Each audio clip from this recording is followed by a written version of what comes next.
자, 토론을 하나 준비했습니다. 추미애. 총선을 앞두고 의원이 아닌 장관이 이렇게 뜨거운 이슈의 중심이 된 적이 또 있었나 싶습니다. 추미애 장관. 이제 한 달을 조금 넘겼고요. 이번 주에는 취임 첫 기자 간담회도 가졌죠. 그런데 추 장관 취임 후 지금까지 내놓은 검찰 인사, 공소장 전문 비공개 결정, 또 수사 기소 분리 방침 등등등등이 추 장관 말 이슈들이었고 꽤 큰 이슈들이었습니다. 여기에 대해 야당에서는 추미애 장관 탄핵 카드까지 꺼내들면서 크게 반발을 했고 총선판의 이슈로 떠올랐죠. 자, 추미애 법무부 장관 취임 한 달을 함께 평가해 보겠습니다. 두 분 모셨습니다. 더불어민주당 이재정 의원 어서 오십시오. 네, 안녕하세요. 이재정입니다. 자유한국당 김용남 전 의원도 어서 오십시오. 네, 안녕하세요. 김용남입니다. 자, 두 분의 총평으로 우리가 한번 이야기를 시작해 보려고 하는데요. 추미애 장관 이건 참 잘했다. 혹은 이건 참 못했다. 한 가지씩 좀 말씀을 일단 짧게 해주신다면 이재정 의원님. 예, 짧게 제목만 말씀하시라고 하니까 저는 검경 수사권 분리의 즈음에서 그 과도기적 과정에 법제 개편이 있었는데요. 일단 잘한 것 가운데서는 검찰 내부에서도 수사와 기소를 분리하겠다라고 한 최근의 발표. 그런 상상력을 왜 다른 분들은 고민을 못했을까라는 생각이 들었었고요. 검찰 내부에서도 기소 수사 그렇죠. 팀을 분리해라. 예, 중이 제 머리 못 깎는 건 상식이거든요. 예. 요거에 제일 잘했다. 네. 잠깐 기다리시고요. 김용남 전 의원. 제가 과거 법무부 근무할 때 역대 법무부 장관 평균 재직 기간을 한번 계산해 본 적이 있어요. 예. 11달 나오더라고요. 생각보단 길지 않아요. 짧네요. 근데 추미애 장관 지금 한 달 조금 넘었잖아요. 예. 그럼 평균적으로 재직을 한다고 치면 아직도 10달 남은 거잖아요. 끔찍해요. 전 기대가 되는데. 잘못한 거 하나만 뽑기가 대단히 어려워요. 이 추미애 장관 하나하나의 조치가 다 직권남용죄고 상식을 깨고 있기 때문에 가장 심각한 것은 대한민국의 법무부 장관이 궤변의 상징이 됐고 상식 파괴자가 된 것이 가장 심각하다고 생각을 합니다. 하나만 꼽질 못하겠다. 그냥 너무 전체적으로 상식 파괴자 지금 이렇게 말씀하셨어요. 예. 자, 그럼 풀어가 보죠. 우선 조금 이제 후한 평가를 주신 이재정 의원부터 이야기를 조금 풀어가 보겠습니다. 이재정 의원이 아까 가장 잘했다라고 평가하신 게 검찰 내 수사권 기소권 분리 방침을 검토하겠다. 이거 아직 검토하겠다는 거죠. 요거 잘못 이해하시는 분들은 검경 수사권 조정 때 그 수사 기소 이렇게 다 된 거 아니야? 검찰 경찰 문제로 생각하시는데 그거 아니죠. 네네. 그렇죠. 기관은 권력 분립이라는 게 사실상 권력의 남용을 막을 수 있는 최선의 제도적 장치인데요. 경찰과 검찰 간에도 이제 법제를 통해 가지고 마련을 했는데 일부에 불과하죠, 사실상. 직접 수사 여전히 그 검찰이 가지고 있는데요. 내부에서도 기관 안에서 내부에서도. 그렇죠. 기관 안에서도 수사를 담당하는 사람 그리고 그 수사의 모든 내용들을 바탕으로 해서 결론을 내는 사람을 분리하겠다는 거죠. 자, 제가 요건 조금 설명하고 의견 듣겠습니다. 여러분 이런 겁니다. 그러니까 검찰 내에서 수사하는 검사와 기소하는 검사를 나누겠다는 뜻이에요. 예를 들어서 이번에 울산시장 하명수사 의혹을 수사한 팀이 A팀이라고 하면 원래는 그 A팀이 수사하고 기소까지 하는 거였는데 이제는 기소는 B팀이 해라. 수사는 A팀, 기소는 B팀. 이렇게 권한을 분리한다. 그렇죠. 이렇게 맞습니다. 하겠다는 겁니다. 이 의원님 잘한 겁니까? 예, 저는 그런 상상력.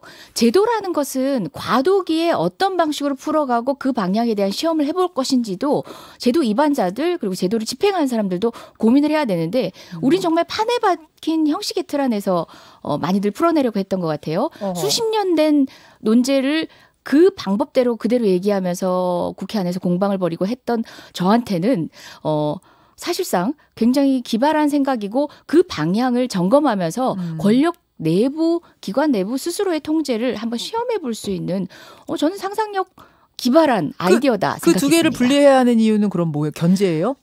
물론이죠. 중이 제 머리 못 깎는다. 제가 그 얘기를 하기도 했는데요. 그거는 자기 일에는 평정심을 유지할 수 없다 등등 여러 가지 의미로 사용될 텐데 사실 수사를 시작하면은 의도치 않게 결론을 예정하고 시작하게 되고 또 자기 고집에 의해서 속도를 낼 수밖에 없는 측면이 누구나 있습니다. 경계하려고 노력은 하지만 그런데 그것이 제3자적 시각으로 봐졌을 때 또 균형감 있게 다시 조정될 수도 있는데 기관 내부에서 그 같은 방식으로 조정이 된다면 조정 과정에서 나오는 사회적 비용도 낭비도 아낄 수 있고 또 기관 스스로도 국민의 신뢰를 얻는 데는 도움이 되겠다. 저는 그런 생각을 해봤습니다. 김영남 의원님. 이재정 의원께서는 이제 상상력이라고 표현하셨는데 이거는 정확하게 망상력이라고 표현하는 게 맞습니다. 그러니까 법원 같으면 무슨 논리냐면 재판하는 판사하고 판결하는 판사를 분리하자는 거예요. 법정에서 재판은 시컨 A라는 판사가 해놓고 나중에 판결은 법정에 들어와 보지도 않고 재판 진행도 안 했던 B 판사가 하는 제도를 만들자. 검찰에. 이거예요.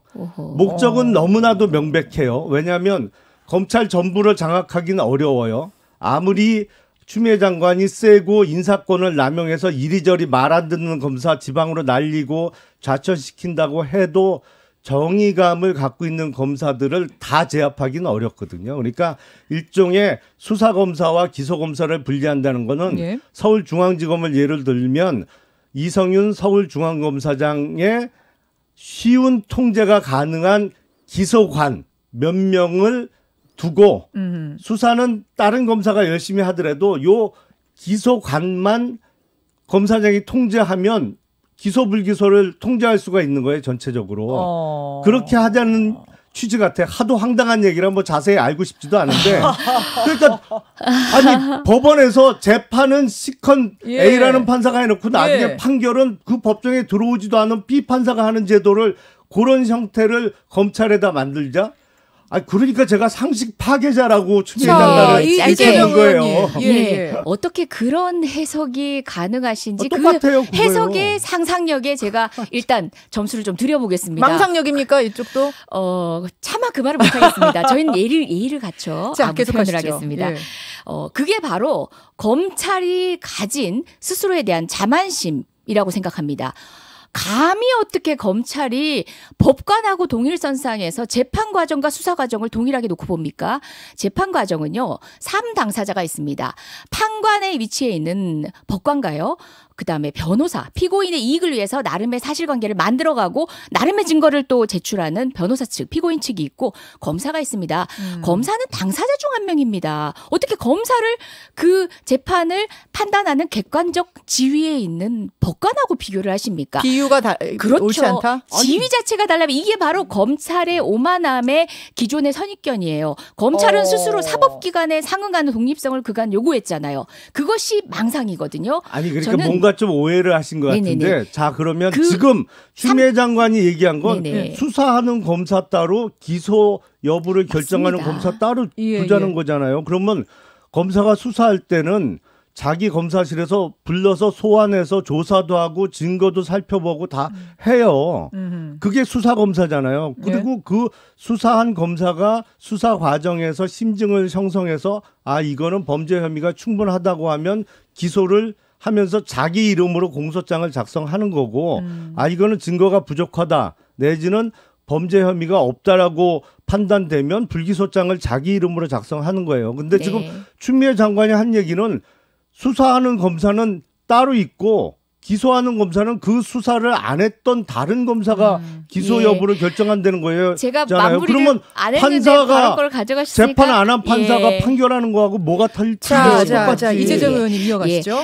재판의 당사자로서 개입을 해서 여러 가지 입체적인 역할을 할 수 있는 그런 재판 구조 안에서의 검사 그리고 객관적 3자로서의 법관의 위치와 수사를 통해 가지고 어찌되었건 간에 증거를 확보해 나가고 물론 피고인에게 유리한 증거도 확보해 나가는 게 검찰의 의무지만 사실상 방치하고 있죠. 안 하고 있죠. 그런 수사검사의 역할과는 저는 등치시킬 수 없고요. 무엇보다 우리가 검경 수사권 조정에서 이야기할 때 왜 경찰과 검찰에게 기소권 수사권을 분리하려고 했습니까? 그 제도의 취지를 이해하신다면은 과도기적 과정으로 기관 내부의 통제 방식으로 고민해 볼 수 있다는 동일한 궤로 이해를 하실 수 있을 겁니다. 이 부분을 추 장관님에 대한 나름의 정치적 선입견을 갖고 대하시니까 보니까 제도에 대한 기발한 산상이나 우리 모두의 노력까지도 폄훼하시죠. 안타깝습니다. 기발한 건 인정하겠어요. 내가. 기발한 건 인정하는데 전혀 상식적이지 않아요. 그러니까 경찰과 검찰에 있어서의 수사와 기소의 분리라는 것은 대전제가 뭐냐면 검찰이 그 기소를 담당하는 과정에서 사실은 경찰의 수사 단계에서의 상세한 수사 지휘가 이루어진다는 전제 하에 수사와 기소가 분리될 수 있는 겁니다. 그러니까 미국 같은 경우에도 그래요. 사실은 아니, 제도를 잘못 이해하신 것 같습니다. 그러니까 약간 이해가 부족하신 것 같은데 사실은 미국의 검사들이 잠깐만요. 미국의 검사들이요. 사실은 경찰의 초동 수사 단계부터 세세하게 수사 지휘를 합니다. 그게 이제 수사 지휘라고 표현을 하던 아니면 수사 조언이라고 표현을 하던 초반 단계부터 개입해서 이래저래 방향을 잡아주고 결정을 해줘요. 그리고 나서 그 경찰의 수사를 일일이 지도한 이후에 기소 여부를 검사가 결정하는 것이거든요. 그러니까 추미애 장관이나 지금 민주당에서 소위 사법개혁이라는 이름으로 계약을 추진하시는 분들이 약간 그 외국법이나 법률에 대한 이해가 좀 부족하세요. 자, 이재정은 마무리하시고 다음 주제 가죠. 의원님이 지금 국회가 합의해서 통과한 사법개혁의 방향, 특히 검찰개혁의 방향, 수사권과 기소권 분리에 그간의 30년, 40년이 넘은 논의 그리고 입법 내에 대한 이해가 전 조금 아쉽습니다. 예, 다른 견해로 이해하겠습니다만은. 추미애 장관 취임 한 달 평가 민주당 이재정 의원, 한국당 김용남 전 의원과 함께하고 계시는데 이 수사 기소권 분리하는 것에서 이렇게 뜨거웠다면 이 다음 주제는 더 뜨거울 것 같은데요. 뭐냐면 김용남 전 의원이 아까 하나 딱 꼬집진 않으셨습니다만 제일 그쪽에서 문제 삼고 계시는 그 추미애 장관 탄핵 얘기까지 하시는 그 근거가 이번 공소장 전문 비공개 이거 때문인 거죠? 그거는 거의 상식을 가진 분들은 다 비판을 하고 있죠. 그 국회에서의 증언감정법에 의하더라도 국회에서 자료 제출 요구를 하면 그게 국가 안위에 관련된 사안 아니면 자료 제출을 응하도록 되어 있고 그동안 15년 동안 다 공소장 전문, 물론 거기에 사생활의 침해가 이루어질 수 있는 부분에 대해서는 땡땡땡 이렇게 익명 처리해서 다 보내줬어요. 이거를 울산시장 선거 공작 사건 공소장과 관련해서 갑자기 비공개하기로 추미애 장관이 결정을 했어요. 법무부 내부에서도 반발이 있었던 것으로 알려지고 있는데 장관이 내가 책임질 테니까 이거는 비공개로 하자라고 밀어붙인 것으로 알고 있는데 이게 울산시장 선거 공작 사건 같이 민주주의의 근본을 훼손하는 범죄를 저질러 놓고 이거를 국민들에게 알려지지 않기 위해서 은폐하기 위해서 또 다른 사실상의 직권남용 범죄를 저지르면서 비공개하는 이 과정을 보면 요새 K무비가 한참 뜨고 있으니까 기생충은 아니지만 과거 이제 극한 직업이라는 영화에서 봤던 대사가 생각이 나요. 무슨 대사예요? 거기 보면 지금까지 이런 맛은 없었다 이렇게 시작하는 대사가 있었잖아요. 이 범죄를 범죄로 덮고 있는 문재인 정권을 보면 지금까지 이런 정권은 없었다. 이것은 정권인가 조폭인가. 이런 대사가 생각나요. 오늘 이거 다 준비해 오신 거예요? 아니요. 그냥 생각나서 하는 거예요. 자, 이재정 의원이 지금 한숨 쉬면서 보셨어요. 저는 논제에 집중하고 싶고 정말 개선을 해나가는데 지혜를 보고 싶어서 저도 더 똑한 말은 잘하는 사람이지만 참겠습니다. 자, 공소장 그리고 전문 비공개. 정말 더 중요한 검찰개혁의 지점에 대해서 이 순간 짚어가고 싶습니다. 우리 김용남 전 의원님하고 다른 토론방송에서 도 관련한 얘기를 한 적이 있었는데 당시에 제가 법사위에 옮긴 지 얼마 안 된 제가 사실 이 문제에 있어 상징 같다. 처음에 저희 보좌진이 판결문을 받아가지고 공소장을 받아가지고 이거 기자들하고 공개해도 되냐고 했을 때 제가 되냐고 순간 저는 주저했었어요. 그리고 통상 그렇게 한답니다. 얘기해서 그러니까 이번 건 말고 그렇죠. 옛날에 그렇게 한답니다. 그래서 그래? 이렇게 얘기하면서 저도 고민의 지점이 있었습니다. 제가 지금 집중하는 건 고민의 지점입니다. 이 문제가 흘러가는 방식이 공소장을 공개한다 만다 또는 특정 사건에 한해서 하다 보니까 부적절하다. 이 논제로 흐르고 있는데 사실 더 귀한 논의가 있어야 됩니다. 그게 뭐냐면요. 국회를 통한 공소장의 공개가 사실상 일반인의 공개와 다름없이 취급되는 상황에서 법원 행정처는 관행적으로 비공개해 왔었고 검찰은 공개를 해왔는데 예. 이 부분을 어떻게 조율할 것인지 그다음에 국민의 알 권리라는 것이 피고인이 공소장을 받아보기 전에도 인정이 되는 것인지 등등에 대한 시기 조정의 문제도 있을 것 같고요. 무엇보다 여기에 키포인트는 뭐냐면요. 검찰의 책임이 있습니다. 공소장은 사실 공소장 일본주의라고 해서 법정 과정에서 모든 증거가 한꺼번에 제출되는 게 아니라 처음에는 요건사실, 범죄 요건사실에 맞는 간략한 요약문 같은 공소장이 단순한 내용만 기재돼서 제출해야 되는데 예. 이때까지 검찰은 그러지 않았습니다. 소설책을 써오던 게 비단 이 사건 또는 조국 장관 후보자의 사건만이 아니었습니다. 제가 10수년 전에 예. 간첩 사건을 했는데요. 200여 개의 공소사실 모두가 무죄가 됐습니다. 사람을 때려잡은 거죠. 근데 일본에 가서 조총련계 사람의 명함을 받아왔다라는 게 기술이 되는데 그러면은 법률 요건은 굉장히 간단합니다. 뭐 어쨌든 간에 사실 이제 반인사와 나름의 이제 소통을 한 내용일 텐데 네. 명함을 받아 소중히 간직하고라는 게 공소장이 나옵니다.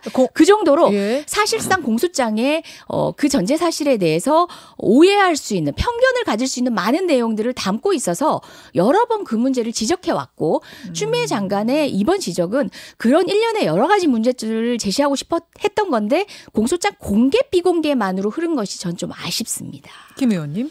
그러니까 국회에서 공소장 자료 제출을 요구하는 사건이 1년에 몇 건이나 되겠어요? 몇 건이나 돼요? 몇 건 안 돼요. 아, 그래요? 그러니까 왜냐하면 이게 어디 직장 다니는 A씨가 음주운전을 했는데 그 공소장 보자 뭐 이런 게 아니잖아요.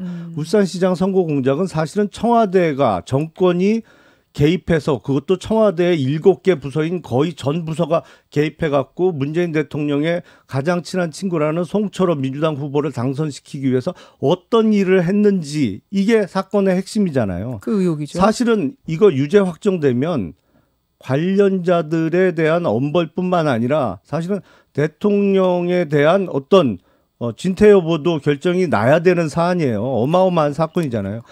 이거를 국회에서 보자는 거잖아요. 예. 이게 무슨 사생활의 문제가 개입될 여지가 없어요. 그리고 여기서. 알 권리다 이 말씀이신 거죠. 그럼요. 그러니까 지금 문재인 정부에서는 되도록이면 국민에게 알려주지 말고 정권에서 허락하는 것만 알면 된다. 국민은. 모든 결정은 정권에서 한다는 취지인데 아니 이게 손바닥 뒤집듯이 여태까지 했던 거 그리고 검찰의 공소장에 의해서 박근혜 전 대통령은 탄핵까지 당했어요. 탄핵의 시발점이 검찰의 공소장이었어요. 공소장을 근거로 해서 탄핵까지 밀어붙인 정권이 이제 와서는 이런저런 이유로 그것도 하필 이 정권의 가장 치부가 드러난 사건부터 공소장 비공개로 결정한다? 그동안 사실은 고민을 해왔는지 어쨌는지도 모르겠습니다만 하필 왜 이 시점이냐? 저는 사실 좀 방송에서 이런 말씀드리기는 죄송스럽습니다만 죄송하시면 안 해야 너무 돼요. 뻔뻔해요. 솔직히 죄송하시면 안 돼요. 말씀드려서. 자, 그럼 제가 이 질문 한번 드려볼게요. 두 분께 이제 따로 반론을 좀 드려볼게요. 먼저 김용남 의원께는 네. 알 권리를 지금 말씀하셨는데 이재정 의원이 아까 말씀하신 근데 그것이 소설이라면 여기에 대한 답변. 검찰의 공소장이 소설일 수가 없죠. 가끔 무죄가 나는 경우도 어허. 있습니다. 예. 하지만 뭐 무죄가 100% 없을 수는 없는 것이고 법원과 검찰의 판단이 달라질 수 있습니다만 공소장에 기재되는 사실은 나름대로의 증거를 갖추고 증거 판단에 의해서 이루어진 것이거든요. 근데 요 근래에 보면 정부 측의 계속 답변이 뭐냐면 공소장은 검찰의 의견에 불과하다.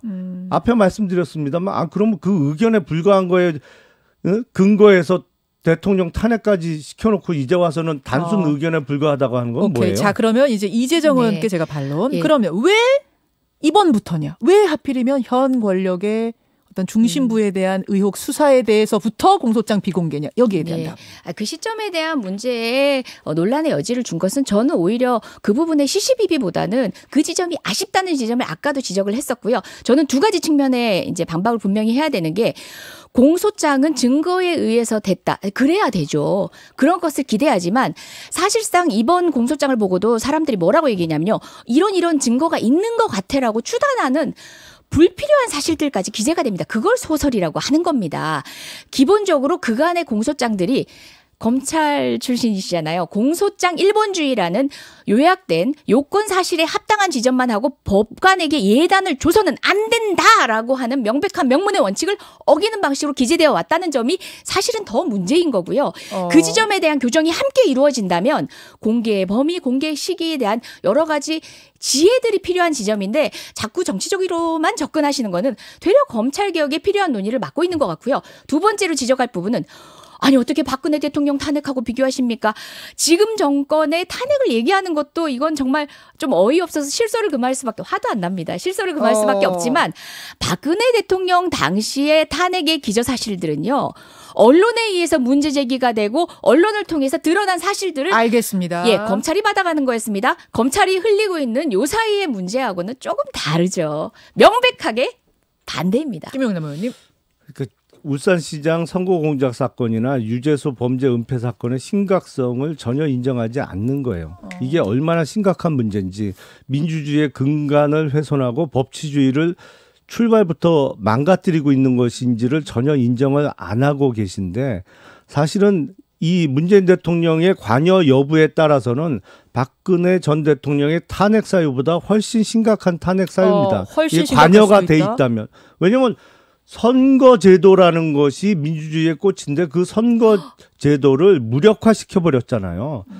공권력을 동원해서 경찰을 이용해서 사실이라면 사실이라면 확정 판결이 날 때까지 기다려야 될지 모르겠습니다만 그걸 전혀 인정하지 않는 거예요. 지금 기소된 것도 소설 같은 얘기라고 지금 주장을 하잖아요. 소설 아니거든요. 자. 소설일 수가 없는 것이고 그러다 보면 이게 참 자유한국당이 이렇게 됐는지 선거를 민주주의의 꽃이라고 생각하는지 몰랐습니다. 제가 미래한국당을 보고 있는 요즘이라. 아니 이렇게 이 사안을 보는 두 분의 이 시각차가 너무도 크기 때문에 이 이야기가 이제 평행선을 달리게 되는 건데 그럼 제가 이 질문을 한번 좀 드려보죠. 시간이 얼마 안 남아서 김 의원님. 네. 이 사안이 이 공소장 비공개 문제가 그 추미애 장관 탄핵까지 갈 사안이라고 보세요. 지금 한국당에서는 탄핵 추진하고 계시죠. 안철수 신당에서도 그렇고. 근데 추미애 장관은 탄핵 사유가 많죠. 이것뿐이 아니다.